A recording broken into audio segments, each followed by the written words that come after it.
نبی کو اس نے یوسف پہ ہرگز نہ برتی، میرے پیارے نبی جیسا جلوہ اس نے یوسف نے پایا نہیں ہے، رب کو دیکھا ہے میرے نبی نے اور کسی نے بھی دیکھا نہیں ہے، آپ کے جیسا اب تک جہاں میں مصطفیٰ کوئی آیا نہیں ہے، آپ کے جیسا اب تک جہاں میں مصطفیٰ کوئی آیا نہیں ہے، رب کو دیکھا ہے میرے نبی نے اور کسی نے بھی دیکھا نہیں ہے، سب سے پردہ ہے میرے خدا کا اور محمد سے پردہ نہیں ہے۔ سلام۔ ماشاءاللہ ماشاءاللہ۔ اب پروگرام کو آگے بڑھاتے ہوئے ایک مکالمے کے لیے میں دعوت دیتا ہوں محمد الطاف کو، اور جو دوسرے اس کے ساتھی ہے وہ آئے اور مکالمہ پیش کریں۔ محمد الطاف۔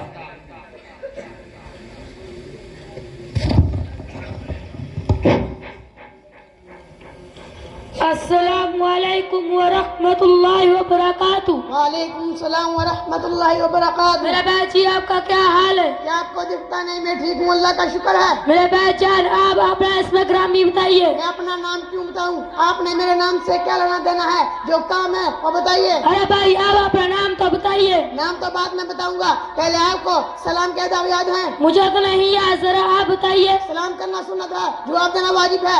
چلتا بیٹھے کو سلام کرے، سوار پیدل کو سلام کرے، کم تعداد دو ایک زیادہ کو سلام کرے۔ اگر کسی مجلس میں ہم جائیں تو مجلس میں خاص گفتگو ہو رہی ہو، بلند آواز سے سلام نہ کرے۔ اب سنیں میرا نام محمد الطاف ہے۔ میرے والد کا نام پٹو ہے، پٹو حاجی رائلی کا ہے، حاجی رائلی شمائل کا ہے، شمائل سینو کا ہے، سینو محمدین کا ہے، محمدین کریمہ کا ہے، کریمہ پردان کا ہے، پردان پنو کا ہے، پنو دودو کا ہے۔ یہ ہے میرا نام، سنیے میرا تعارف۔ ماشاءاللہ ماشاءاللہ، جید احسن جید، یہ آپ نے بہت اچھا اپنا تعارف کیا۔ میرے بھائی کیا آپ مسلم ہو؟ استغفراللہ استغفراللہ، آپ نے کیا بول دیا؟ اسی کے لیے رب ذوالجلال اپنے مقدس کلام میں فرماتے ہیں وَإِذَا خَاطَبَهُمُ الْجَاهِلُونَ قَالُوا سَلَامًا۔ آپ سے کیا ہی بات چیت کرنی ہے؟ آپ کو ابھی بھی شک ہے کہ میرے پر میں مسلمان ہوں؟ میں چلا آپ سے کیا بات کرنی ہے؟ میں نے آپ سے غلط سوال کر دیا، میں معذرت چاہتا ہوں، میں آپ سے معافی چاہتا ہوں۔ بس میں نے آپ سے بات نہیں کرنی۔ نہیں مجھے اللہ کے لیے ایک بار تو معاف کر دو، میرا صرف ایک سوال ہے۔ اچھا چلا پوچھیں۔ تو ماشاءاللہ مسلمان ہونا بہت بڑی نعمت ہے کہ ابھی آپ اپنی پیڑھی سنائے تو مسلمان اپنی جان سے، اپنے ماں باپ سے، اپنے بیوی بچوں سے، بلکہ دنیا کی ہر ایک چیز سے زیادہ محبوب آپ پیارے آقا سے، محبوب کبریاء امام الانبیاء پاک مدنی مدینے والا حضور اکرم صلی اللہ علیہ وسلم۔ تو آپ کو نبی صلی اللہ علیہ وسلم کی پیڑھی یاد ہے؟ ہاں کیوں مجھے یاد ہو اپنے نبی کی پیڑھی، اسی لیے مدرسہ پیدا ہوں ولی نالہ میں اپنے نبی کی پیڑھی یاد کرتا ہوں۔ الحمدللہ میں نے اپنے نبی کی پیڑھی اور اسی سال مدرسہ پیدا ہوں ولی نالہ میرا داخلہ ہوا۔ الحمدللہ میں نے نورانی قاعدہ مکمل کر لیا ہے اور اساتذہ کی دعاؤں سے مکمل ناظرہ پڑھنا جاتا ہے۔ تمام حضرات اور نوجوان اور آپ بھی سنیں میرے نبی کی پیڑھی: محمد بن عبداللہ بن عبد المطلب بن ہاشم بن عبد المناف بن قصی بن کلاب بن مرہ بن قاب بن لوئی بن غالب بن فہرہ بن مالک بن نضر بن کنانہ بن زہیمہ بن مدرکہ بن الیاس بن موسیٰ بن نانا بن ادران۔ سن لیں میرے نبی کی پیڑھی ہے، میرے نبی کا تعارف۔ ماشاءاللہ یار بہت خوبصورت انداز کے ساتھ آپ نے نبی صلی اللہ علیہ وسلم کی پیڑھی بیان کی۔ آج کے بعد انشاءاللہ میں بھی اپنے نبی کی پیڑھی یاد کروں گا اور میری تمام لوگوں سے محتبانہ عاجزانہ مخلصانہ درخواست ہے کہ تمام حضرات اپنے نبی کی سیرت کو اپنائیں۔ السلام علیکم ورحمۃ اللہ وبرکاتہ۔ وعلیکم السلام ورحمۃ اللہ وبرکاتہ۔ ماشاءاللہ ماشاءاللہ، جید احسن جید۔ یہ تھے اب حضرات کے سامنے جو دو بچے ایک مکالمہ پیش کر رہے تھے۔ انہوں نے پریکٹیکل طور پر بتایا، یعنی سب سے پہلے آپ نے تعارف کروایا، اس کے بعد آپ نے تعارف کروانے کے بعد اپنے نام کے بعد اپنا نسب نامہ جو ہے وہ بیان کیا۔ اس کے بعد یہ بتایا کہ ہمیں ضروری ہے، اپنا تو نسب نامہ ہمیں گھروں میں یاد ہو جاتا ہے، لیکن میں اس مدرسے میں اس لیے حاضر ہوا کہ میں نے آپ صلی اللہ علیہ وسلم کا نسب نامہ بھی یاد کیا اور قرآن کریم کی تعلیم بھی حاصل کرتا ہوں. تو یہ ہمارے لیے ایک عبرت ہے کہ ہم لوگ بھی کم سے کم آپ صلی اللہ علیہ وسلم کا تعارف یاد کر لیں, آپ صلی اللہ علیہ وسلم کی سیرت کو اپنا لیں.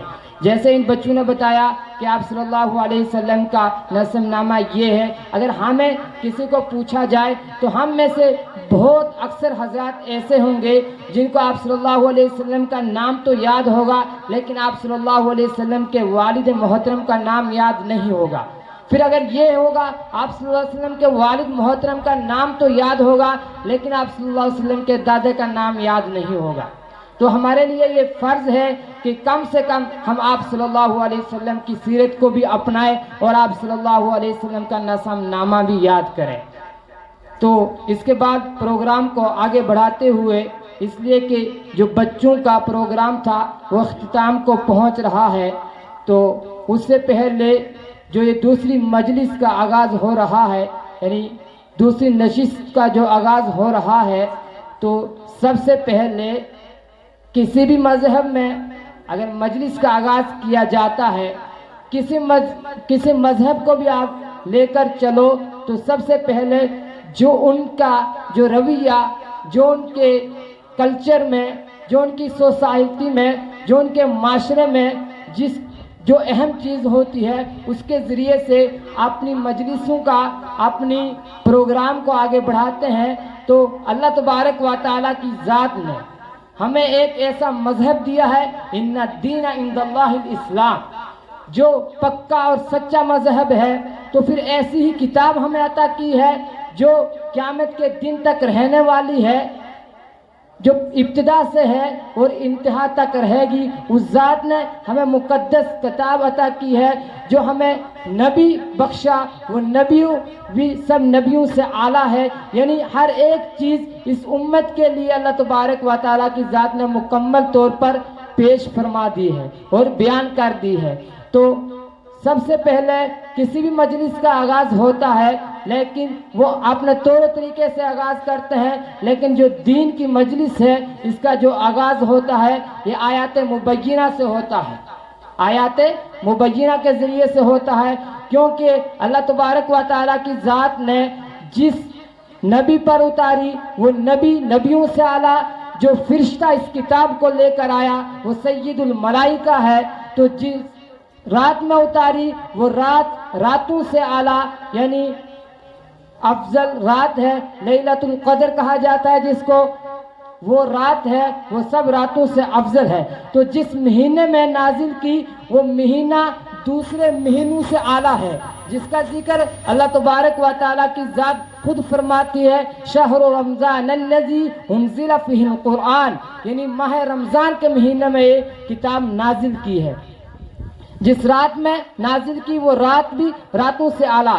تو جو اس کتاب کو پڑھتے ہیں تو وہ بھی دوسرے لوگوں سے اعلیٰ ہے, کیونکہ خود اللہ تبارک و تعالیٰ کی ذات فرماتی ہے ثم اورثنا الکتاب الذی نصطفینا من عبادنا, ہم یہ کتاب کسی ایسے آدمی کو نہیں عطا کرتے ہیں بلکہ پہلا اس کا جائزہ لیتے ہیں, ان کے دلوں کو منور کرتے ہیں, تو پھر اس کتاب کے ذمے, یعنی اس کتاب کی ذمہ داری ان لوگوں کو دے دیتے ہیں. یہ جو بچے ہیں, یعنی حفاظ کرام ہے, یہ ایک اللہ کی بہت بڑی ہم پر, اللہ کا ایک بہت بڑا ہم پر فضل و کرم ہوا کہ ہمیں اور ہمارے ان بچوں کو اللہ تبارک و تعالیٰ کی ذات نے اس کتاب کے لیے ان کا انتخاب فرمایا ہے. یعنی خود اللہ تبارک و تعالیٰ کی ذات فرما رہی ہے, اور پھر یہ بھی فرماتی ہے کہ اس کتاب کا ذمہ بھی میں نے لیا ہے. تو گویا کہ اللہ تبارک و تعالیٰ کی ذات نے اس کتاب کا ذمہ بھی لیا ہے. تو گویا جو اس کتاب کو پڑھیں گے, یعنی حفاظ کرام, علماء کرام, یا یہ مدارس کے بچے یا دیگر حضرات, تو گویا کہ وہ بھی اللہ تبارک و تعالیٰ کے ذمے میں آگے, جس کا ذمہ خود رب کائنات لے لیتی ہے. تو پھر اس کو کسی چیز کی ٹینشن, یعنی کسی کا غم اور حزن نہیں ہوتا ہے. تو آیات مبینہ کی تلاوت کے لیے میں دعوت دیتا ہوں جو ہمارے مہمان ہیں, وہ رہنے والے ہیں شوپیان کے, تو حضرت مولانا فیاض صاحب سے میری مؤدبانہ اور عاجزانہ درخواست ہے کہ وہ آئیں اور تلاوت کلام اللہ سے اس مجلس کا